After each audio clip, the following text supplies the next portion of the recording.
Let us examine one more method of parallel parking.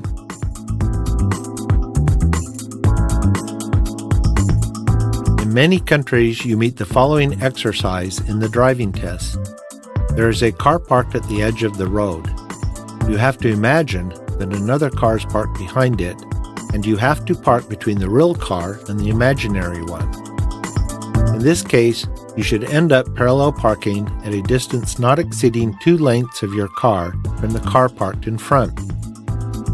It is possible to say that this exercise is a simplified version of classic parallel parking, because the length of the parking space is a little more than standard, and the space behind is limited not by a real, but an imaginary car.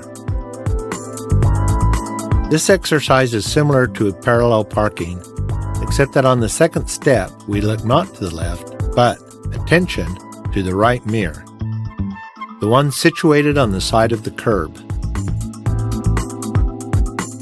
We use the curb as our reference point. Looking ahead, we can say that this method is useful in parking into the non-standard size spaces. For example, when the space is too long and where the usual reference point used on the second step is not there, affecting the algorithm of parking. Thus, steps 1 and 3 of parallel parking remain the same.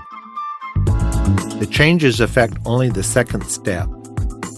Let us remember that the essence of this step lies in the fact that you need to correctly direct the vehicle in relation to the curb.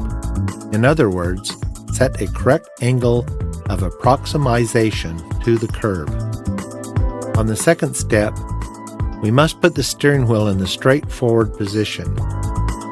This is done at the moment you start to see the curb in the middle of your right side mirror. In this case, you direct the car to the curb at a right angle.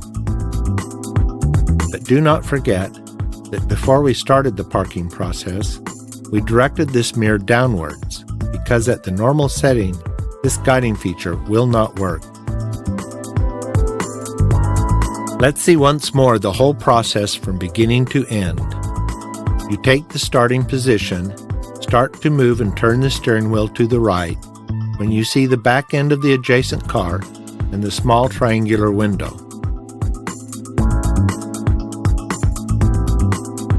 When you begin to see the curb in the middle of your right side mirror, put the steering wheel in the straight forward position.